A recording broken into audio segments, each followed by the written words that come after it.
This time on Retro Rippers, we talk about Andy Mac, a super clean-cut guy who doesn't even drink coffee, takes a lot of criticism for being too much of a jock, taking skateboarding too seriously, and a lot of other things. But does he actually deserve that? Let's take a look.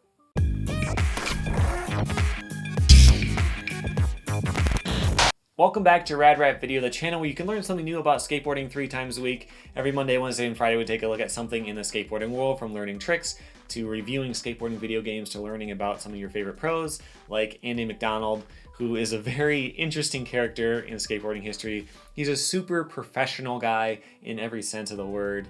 And in the intro to his book, Tony Hawk actually says that a lot of people want their favorite pro skaters to not try at all and be super laid back and casual, but they also want them to be really, really good.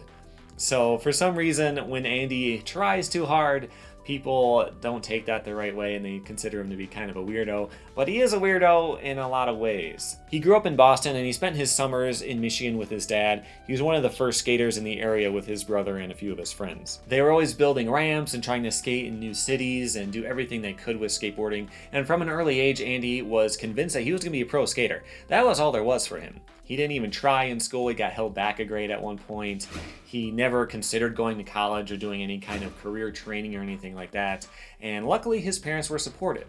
They would drive him around the whole country to go to different contests and things like that he could enter. And they were always there for him in that way. So his plan, as soon as he finished high school, he was going to drive straight to California and he was going to make it big as a pro. And that was it. That was the plan. And so that finally happened. He graduated high school, but he couldn't leave right away. He had to take some jobs as a dishwasher. He worked at the Woodward camp for a little while and some other things like that to save up some money. But he did finally get everything ready to go. He got his car fixed up. He was ready to go, but he did something a little bit weird. He sent the letter. And you may have heard of this before. It's a huge story about Andy's past where he wrote up a family newsletter type of thing and he sent it to his family, but he also sent it to every pro skater he knew. He knew a few from his contests. So he sent out this letter announcing that he was coming to California and everybody better watch out. And this actually had a huge impact on his career when he did finally make that move. But here's the story from his perspective. It was full of the same dry humor that even today people have a hard time understanding. I wrote and mailed out copies of the letter without giving it too much thought. I even sent it to a few skaters in California that I didn't know very well. I just figured it was a good way to let them know I was going to be in town. My family knew me and understood where I was coming from when I wrote things like, Andy McDonald, the skateboarder extraordinaire you all know and love. But remarks like this were completely misunderstood by people in the skateboarding community. Taken literally, it sounded like I was some conceited jerk telling everyone, watch out, I'm coming to California to take over. To them, the letter seemed so unbelievably weird that it was faxed out across the skate industry as a joke. Every team manager and bigwig in the business got to laugh at my little letter. I'd become a laughingstock before I even left Boston. I tried really hard to track down a copy of this letter because I really wanted to read it. It's this infamous story about him. Everyone's read it before. I've seen quotes from people who have read it, like this one, and I have not found any actual quotes of the letter or scans of it or anything like that, unfortunately. It seems really funny, though, because Andy says it is full of, like, Teenage Mutant Ninja Turtle style cowabunga slang, which would be pretty funny nowadays. But the point of it is that he really sabotaged himself before he even left. He had a lot of things to worry about going into his trip, but that really didn't help at all.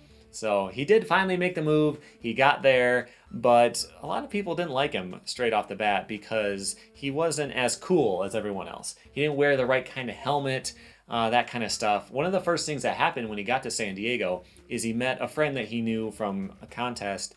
And the first thing he did was give him like a XXL shirt, size 40 pants with a drawstring, you know, what everyone was wearing in the early 90s. And that might have helped his street cred a little bit. But it's funny because looking back, he was probably the best dressed one around. But this kind of helped him get more into the community at the time. Let's take a quick break and look at Andy Mac's book. He wrote this back in 2003. And it's kind of weird. I ordered this from the library and waited about a month to get it. I was really hoping that it would help with the research, and I was able to pull a few quotes around the last chapter or so. But most of the book is just stories about him growing up and life lessons that he learned. He doesn't even pick up a skateboard until about a third of the way through the book. But if you want to know about who his parents were married to because they were divorced and all that kind of stuff about his elementary school, then go ahead and pick this one up. But it's just really weird because it's written as if everything that's ever happened to him is a huge life lesson. There's a story about him in second grade where there was a bully who wanted to beat him up. And so the kid attacked him and Andy like flipped him over and like held him down on the ground. And he said, "I'm not going to fight you." And then he walked away because he had been studying the teachings of Gandhi and he's learned that nonviolence is the only answer. And he's in the second grade. I mean, there's stories like that. There's stories about how when he and his friends were building ramps that they would steal wood and that this was such a huge regret and he should have never done it because it's so bad. There's another story in the book when he was finally starting to travel around and skate that he had gone in the car with some guys who were smoking weed and he got a contact high. And so that whole session he skated bad. And so he says that that's why he doesn't smoke dope, his word. So there's a lot of like lessons and moral stories and things like that, which comes across kind of arrogant and weird because, you know, imagine if this book was written about like Abraham Lincoln or Moses or someone like that, and you want to drill really deep into their lives because they're such an amazing historical figure and you want to learn as much as you can from them. That's kind of how this is written. But Andy Mac is a dude who's really good at skateboarding and he got sponsored by, you know, Sobe drinks and stuff like that. You know, he's not someone that you need to learn that much from. But it's funny because not only does the book come across as arrogant from the way that it's written, but a lot of the stuff that happens kind of shows that too. There's a story in here about how he met his girlfriend, who later became his wife, when they were in high school and he was older. So when he moved to California, she stayed behind to finish out school. And every day he would write her at least one, sometimes two love letters every single day and send them to her. And then he finally saw her again, and she didn't realize that they were supposed to be a couple because all he ever wrote about was himself and what he was doing. So I thought that was kind of a funny story, that you can be so into yourself that you don't even participate in the relationship. But if you're interested in stories like that, go ahead and pick this one up. But anything that really relates to his skateboarding career, I will put in this video anyway. Okay, so back to the story. It's 1992. Andy moves to California. He's considered a little bit weird, a little bit of an outsider, but the biggest obstacle he has on top of all that is that he skates vert. In 1992, vert was about as dead as it could get. You would see a video part every now and then, but it was the big established vert pros. It wasn't growing. They weren't looking to get more people into vert. So he had a lot of trouble finding sponsors. But there is a pretty surefire way to get a sponsor in the early 90s, and that would be to compete in an NSA contest. If you won, your sponsor would typically turn you pro. If you don't have a sponsor, it's basically guaranteed that you would get one. So that was his plan, but this is what happened. In 92, I had won second place in vert and second in mini ramp, but I still had no sponsors. Maybe this year it would be different. I won first place in vert and second in mini ramp. In years past, that would have gotten me a sponsor on the spot, but not anymore. Skateboarding was still in a slump. Even the NSA went out of business after that competition, and because vert skating especially was dead, not many companies wanted to crank out boards that weren't going to sell. That really sucks. That's like having a huge passion for working at a newspaper and then graduating just to find that they're all going out of business. But Andy was a really hardworking guy. He was going to find a way to make this work. So what he did was he printed up a portfolio and he would take it to trade shows and try to get attention that way. And here's his story. I put together a portfolio of my skateboarding experience. I included a list of all the contests I'd entered, and I added magazine photos and stories that included my name. Then I walked around the action sports retailer trade show to give out copies to all the companies I thought I'd like to ride for. To hear him tell it, this is where the aftermath of the letter really started to have a bigger effect. You know, people already thought he was kind of weird, and then he's walking up to them at a trade show with a portfolio full of clippings from Transworld.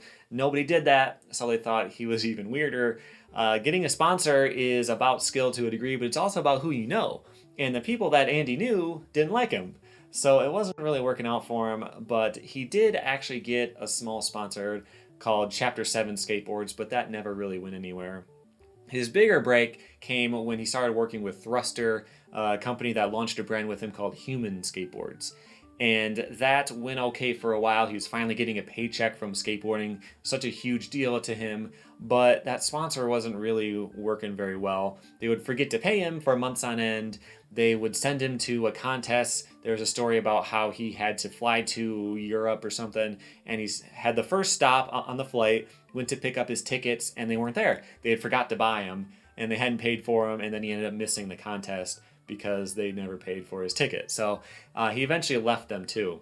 When I first turned pro, I didn't have enough money to pay rent. I was going to contests, and the sponsor wasn't paying for me to get to the contest. I'd skate hard enough to make the cut, maybe not go for it as hard as I should have. I'd skate conservatively, just enough so that I was in the money and had enough to pay for my trip home and the rent. He placed 5th in his first pro contest, which was at Slam City Jam, and Thrasher said that one of the judges was his dad, which was absolutely not true. They just happened to have the same last name. But in his second appearance at Slam City Jam, Thrasher said that he didn't get any higher than 2 feet the whole time. But his results, or his performance in those contests, was very calculated at that time. He always had to pay his own way to the contest and back home, so it was important for him to make some money. So what he would do is he would do pretty well. He would aim for about 5th, somewhere where you start to get some contest money, but he didn't want to risk it by going too big and then bailing, because if he messed up, he might not get anything at all. So he was always trying to just be in the middle of the pack, and that didn't change until the X Games. In 1995, the first X Games happened, and he won 2nd place, which was a big deal, but he still didn't get any respect from the skate industry. Thrasher, who always hated him, published an article about the 10 most hated skaters, and guess who was on the list? This is what they said.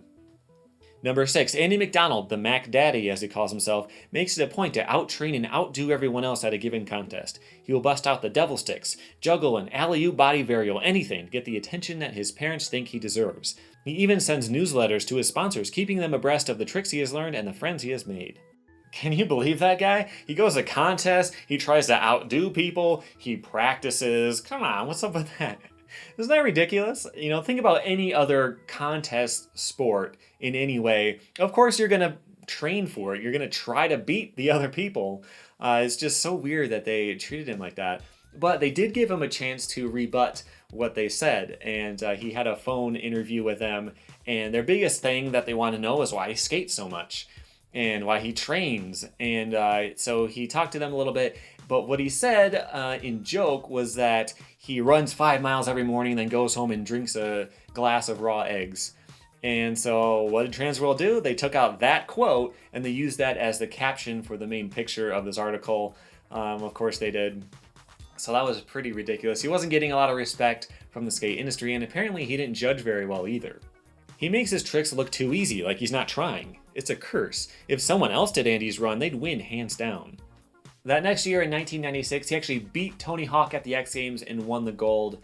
And he still didn't get a lot of attention. All the media was talking about Tony Hawk's loss, not necessarily Andy's win.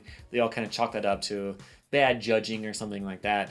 But the good news for him was that his sponsorship problems were finally solved. He got on the Powell team, which he had always wanted to do since the Bones Brigade team was around when he was a kid. Always wanted to be on Powell, and he finally was. But he also started to get on every other kind of team, like Sobe Drinks. Throughout the years, he was with them and with Lego and with Amazon.com and all kinds of other corporate sponsors that you wouldn't expect a skater to have. And he takes a lot of flack for being such a sellout. And you can kind of understand where he's coming from, because when he first moved to California, he was sleeping on the floor. He had to steal food because he couldn't make any money, and it was really tough for him. So it's really hard to turn down a paycheck when you've had that in your recent history. So I can get that, but still, you don't really expect to see someone shredding a pool with a movietickets.com sticker on their board. But this is what he has to say about it. But I know that as long as I'm being true to what I believe in, that's all that really matters. I pride myself on making sure that the sponsors I choose give something back to the sport that has given me so much. For example, before I signed with Lego, I convinced them to sponsor the California Amateur Skateboard League. Sonia Catalano, the woman who runs the castle, came up to me at an event and gave me a big hug. "Thank you so much," she said. "Lego's been the best sponsor. We've had more success this year than ever." Corporate sponsors are the reason many more of us can make a living doing something we love.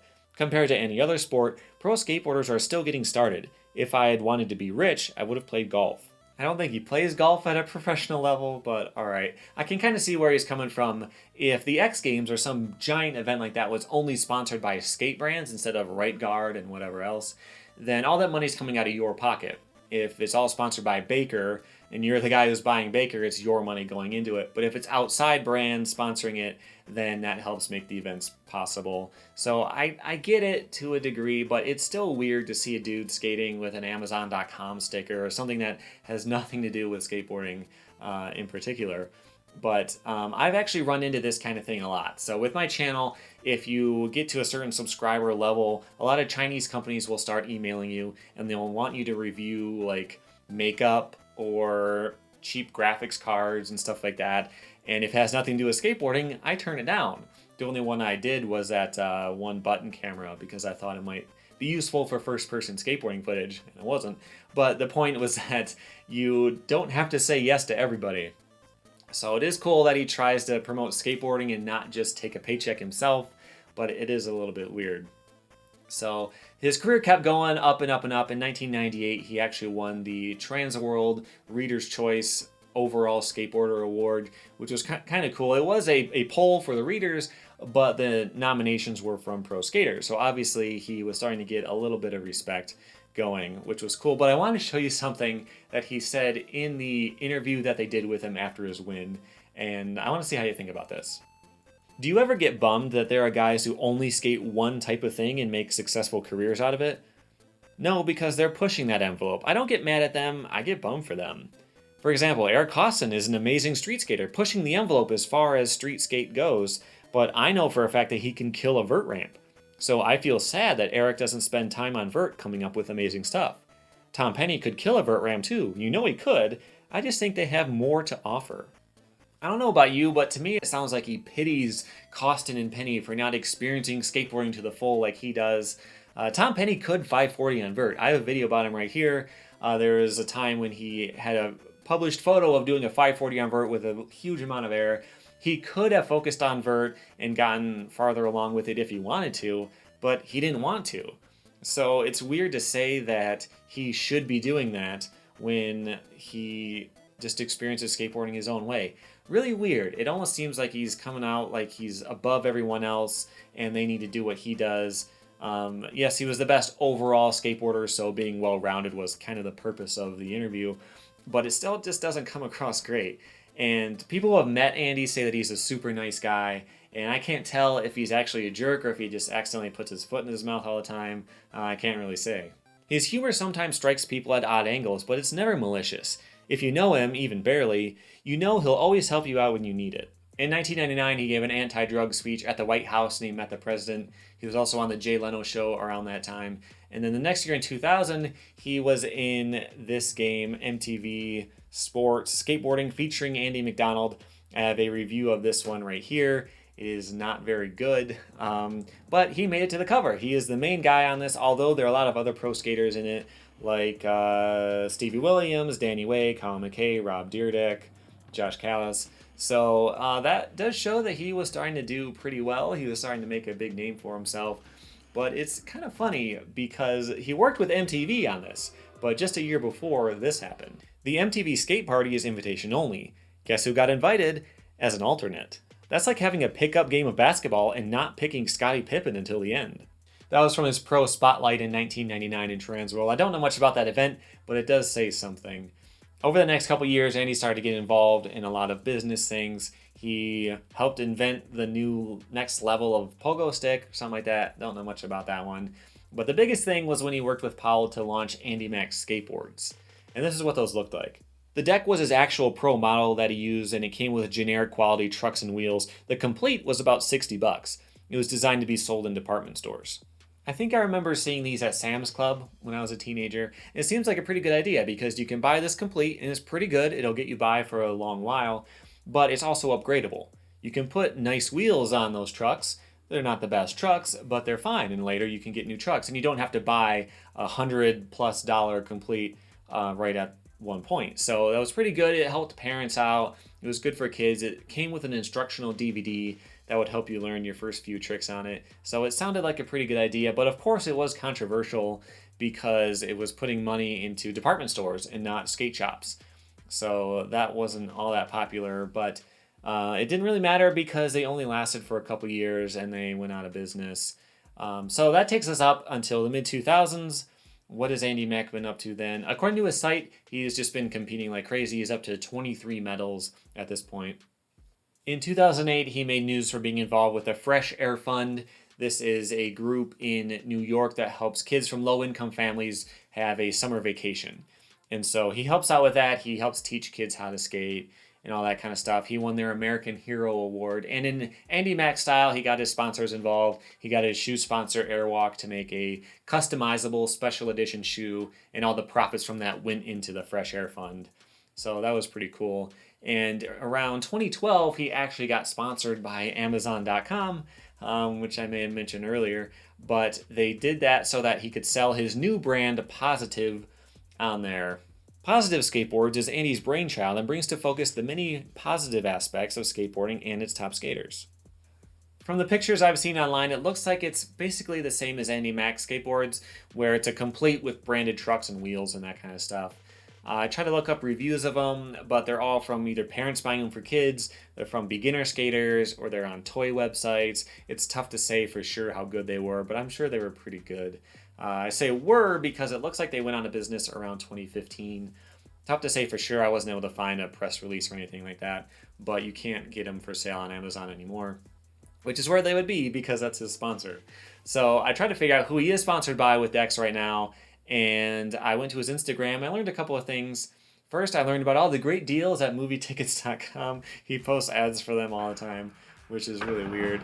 But he doesn't mention a Dex sponsor anywhere. I looked at some of his clips to try to see what the graphic was. This one looks kind of like he's riding a flight deck, although it's hard to say for sure. It's Powell, so that would make sense, but he's not on the Powell site. I don't know. But I also learned that his skating is still really good. He was good at contests back in the day, but seeing him actually just skate is really cool. He's doing these body varial into grinds, stuff like that. That's really cool to watch. So I enjoyed that. But I did find a list of his sponsors. He tags them and everything. So here's what they are. I'm not going to remember this huge list. But he's skating for Patagonia, Burn Unlimited at movietickets.com, Thief Trucks, 187 Killer Pads, Cliff Bar, and Randoms Hardware. Seems like he's skating more than ever, and that is pretty cool to see. You know, say what you will about all of his sponsorships and the brand deals and stuff like that he does, but it does seem like he has some pretty good intentions in that he does give back to skateboarding as much as he can. So that's what I was able to learn about Andy Mac. Hopefully that'll give you a little bit more appreciation for where he comes from and what his career has been like. But until the next video, here are a couple more you can check out that are recommended by YouTube. And make sure you tap my logo on the screen right here to subscribe. You can keep learning new things about skateboarding 3 times a week, and you can learn more about your favorite pros as I continue this series as well. Thank you for watching.